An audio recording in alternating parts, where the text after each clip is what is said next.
Doutor, sobre insulina. O pessoal quer saber aqui sobre insulina. Tiveram algumas perguntas em relação da insulina com outros hormônios.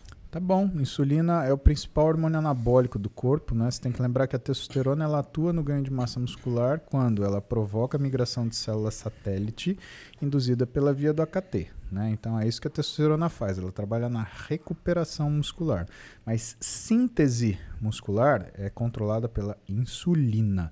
Por isso que os estados de resistência periférica à insulina eles são tão graves. Então, se você tiver uma insulina muito baixa, exemplo, paciente que tem diabetes tipo 1, que é insulinopênico, ele não tem massa muscular nenhuma, por isso que vocês veem aqueles pacientes que têm diabetes tipo 1 tudo magrinho de músculo, e o paciente que tem diabetes tipo 2, que tem resistência periférica à insulina, ele tem uma obesidade sarcopênica, né? Por quê? Porque a resistência periférica à insulina faz que não exista o que a gente chama de transporte transendotelial de insulina, que, portanto, ela chegue no músculo e faça seu efeito. Agora, o que é importante você saber? Interação de insulina com outros hormônios, né? A insulina, ela se comunica bastante com a leptina. Por quê? Tanto a insulina quanto a leptina são produzidas pelo seu corpo, elas produzem uma proteína chamada SOX3. Essa proteína, ela desativa o receptor de insulina e de leptina, provocando um aumento de resistência periférica à insulina e leptina. Isso faz com que a pessoa perca a saciedade, a capacidade anorexígena e as funções mediadas pela insulina. Então, nessas condições, a pessoa tem um aumento de fome, tá? Tem algumas pessoas que ainda falam, a fome acontece pelo aumento da insulina. Não, a insulina no cérebro, ela é saciadora, ela tira a fome. Aquela sensação, você comeu, subiu sua insulina, você fala, nossa, não aguento mais. Isso daí é a ação da insulina, tá? A resistência periférica à insulina é que dá a fome. E se quando você come, você libera insulina, você piora a resistência periférica à insulina e dá mais fome ainda. Por isso que o cara que tem resistência à insulina, ele come cada vez mais e não consegue parar. Entra naquela pergunta que você me falou lá do sujeito que faz bariátrica, que ele não tem condição de operar, né? Quando ele tem isso de uma forma muito intensa, o ideal é que você corrija isso o melhor que você possa antes da cirurgia, porque senão ele continua com a resistência à insulina e por uma razão muito importante, né? Ele para de produzir leptina. Por quê? Porque ele está perdendo gordura. Toda vez que o nosso corpo perde gordura, cessa-se a produção de leptina. Então imagina um cara que tem resistência à leptina parar de produzir leptina. Aí que a fome dele fica descontrolada. Agora uma pergunta. Resistência à insulina e uso contínuo de GH. Existe alguma analogia? Sim, existe uma analogia muito próxima, né? O GH ele leva a resistência periférica de insulina, né, Renato? Então, o GH ele acaba fazendo um mecanismo autolimitante em relação à capacidade anabólica dele. Tanto que, popularmente, o GH é um anabólico ruim. A verdade é essa. Ele não é anabólico praticamente. O que o GH faz é melhorar a síntese de colágeno tipo 1 e tipo 2. Então, teoricamente, o seu músculo fica mais resistente, né? Agora, anabólico, não. Ele tem uma outra mediação, né? Porque como ele estimula deiodinase tipo 1 e tipo 2, ele aumenta a transformação de T4 em T3. Então, você tem um efeito ligeiramente hipertireoide. Então, ele causa um hipertireoidismo leve. E também você tem um efeito de inibição de uma enzima que chama 11-beta-hidroxisteroide desidrogenase tipo 1, tá? Que é a enzima que transforma a cortisona inativa em cortisol ativo. Então, quando você inibe essa enzima, você diminui a quantidade de cortisol. Então, ele funciona como se fosse um modulador de cortisol. Já incrementar mais uma pergunta aqui. Uso de esteroides combinado a GH e insulina.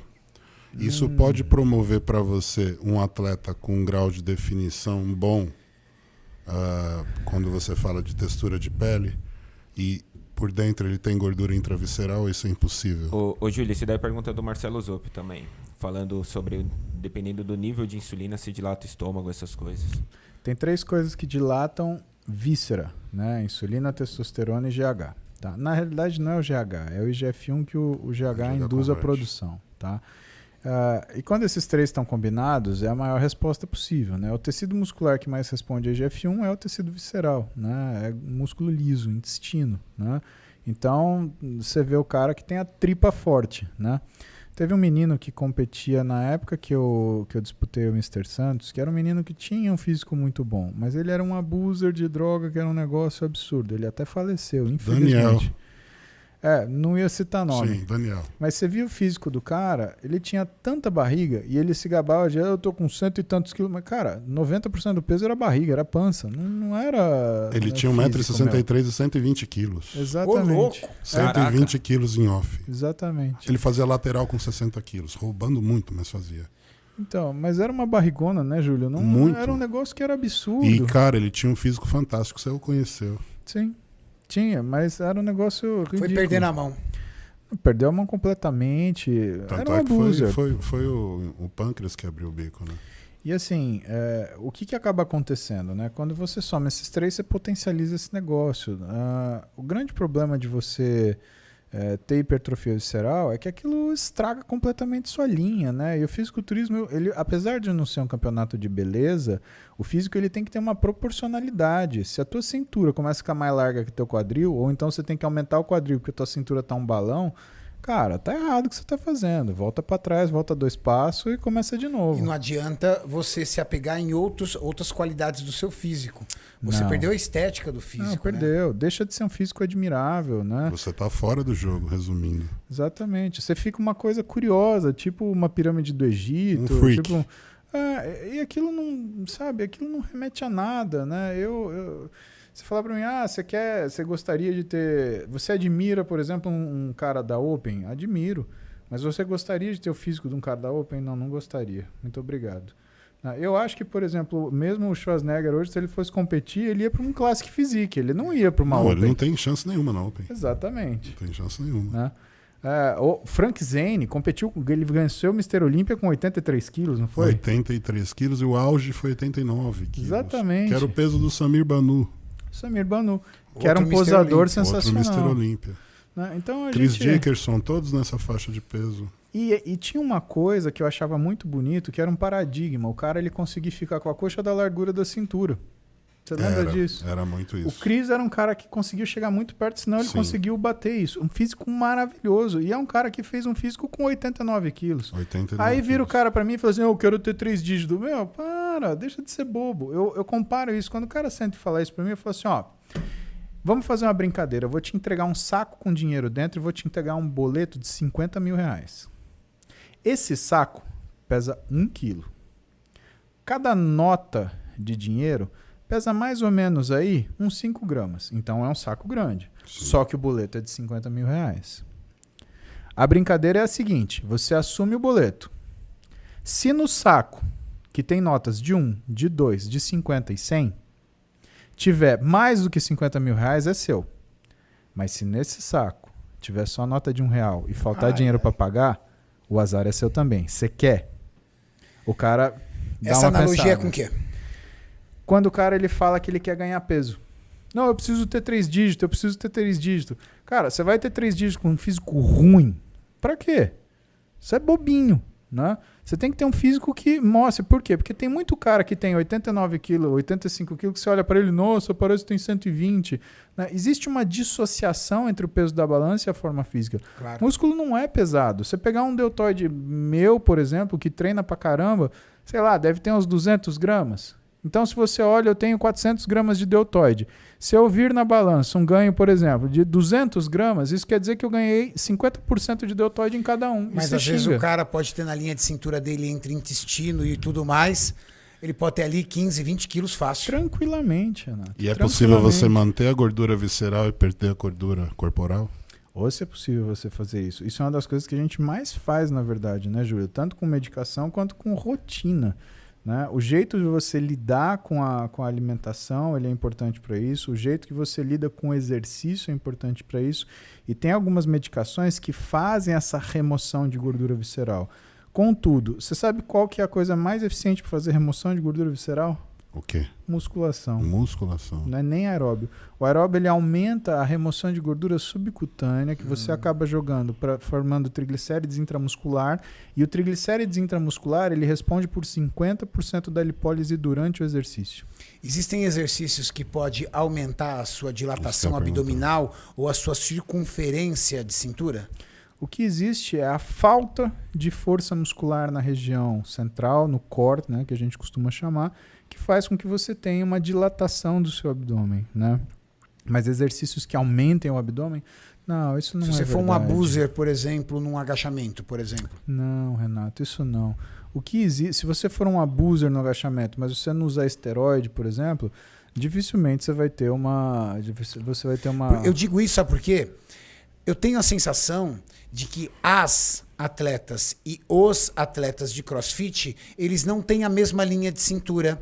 É muito comum você ver uma atleta de CrossFit, o padrão do físico de uma atleta de CrossFit. Verdade. E eu não estou agindo com preconceito, eu estou dizendo a anatomia. Você pode pegar um atleta que você curte. Sim.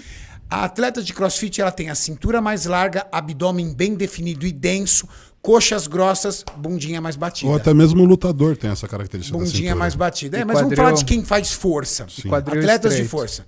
E quadril estreito. Uma atleta de musculação, uma wellness, cintura fina, bunda maior, coxa arredondada, um músculo mais arredondado e um abdômen não tão denso quanto ela, mas uma cintura muito fina. Mas aí Porque você tem- praticam outros exercícios. LPF, elas preferem máquinas do que agachamento livre. Não é só isso, Renato. E a única coisa que eu consigo... E os homens também. Os homens são cintura mais larga, abdômen bem definido, coxas proporcionais e uma cintura, uma desproporção muito pequena entre dorsais e linha de cintura. E aí eu entendo. Quais são os exercícios do CrossFit? Exercícios de base, terra, agachamento. Só que a abordagem do CrossFit é uma abordagem para realização de trabalho, não para construção de uma harmonia física. E isso leva a toda a diferença. Outra coisa que o CrossFit faz, você tem muito exercício que você se pendura, barra, argola. E quando você faz isso, você trabalha muito estabilizadores da escápula. E os estabilizadores da escápula, incluindo o serrátil, eles têm uma implantação baixa no tronco, fazendo você aumentar a sua linha de cintura por desenvolvimento muscular. Por outro lado, os exercícios de levantamento, o que você quer que o atleta faça é levante aquele peso. Só que se ele não tem consciência corporal, por exemplo, para jogar para força para o quadril, o que ele faz? Ele joga para o quadríceps. E o quadríceps, ele também faz extensão do quadril de uma forma secundária. Logo, se você começa a ter um quadríceps muito forte, ele começa a superar o efeito do glúteo na extensão do quadril, você começa a desligar o glúteo. O que vira a sua extensão do quadril? Fica um efeito do quadríceps tracionar. Então, tudo existe de uma forma que... legal, obrigado, Maurício.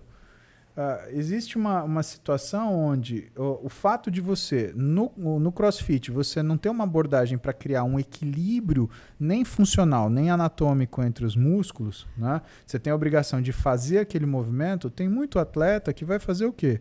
Ele vai fazer da forma que ele mais é otimizado. Então ele vai gerar essas discrepâncias. O problema é que a gente, no ponto de vista de exercícios de empurrar, né, a gente vai sempre preferir, por exemplo, um quadríceps do que um glúteo para empurrar para cima. A wellness não. Ela vai fazer um movimento distribuindo essas cargas, repartindo isso entre glúteo e quadríceps. Até porque o atleta de CrossFit, quando ele está realizando o esporte dele, ele não está muito focado em construção de físico. Não, ele está preocupado em performar. Exatamente. Não é uma preocupação dele, aliás, não é nem Até nunca. É um porque esporte não é tão- competitivo. Tão apurada, né, Renato? Sim. Então, aí o que a gente tem é a musculatura do core, né? Você tem, ou alguns deles, né? Você tem o oblíquo interno, o oblíquo externo, você tem o transverso do abdômen, você tem o reto abdominal, né? Você tem ali, dá para ver o serrátil anterior, né? Então, toda essa musculatura, né? Ela começa a ficar mais preparada, ela também hipertrofia, né? Só que, veja, quando você olha uma alteração no que é a harmonia de um físico, você está vendo algumas coisas que desenvolvem mais do que outras que não desenvolvem. Então, às vezes, não é só o fato de você desenvolver alguns músculos a mais, é você não desenvolver outros músculos também, né? A gente tem a cara do esporte que a gente pratica. A questão é que o fisiculturismo ele é um esporte onde o importante é você criar uma informação visual rica e proporcional. Fisiculturismo é um esporte que o atleta vai para academia e faz 4, 5 exercícios para posterior de coxa e o homem ainda faz mais 2 para glúteos. Sim. eu digo que isso é algo totalmente fora do plano até de um educador físico, se ele for realizar um planejamento de um treino para uma pessoa que está treinando, até avançada.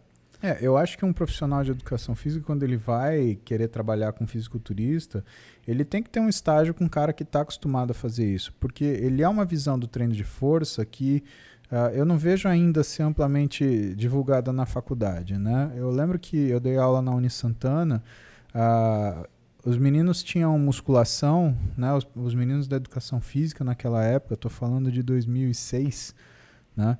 Eu dava fisiologia para eles, fisiologia e fisiologia do exercício, né?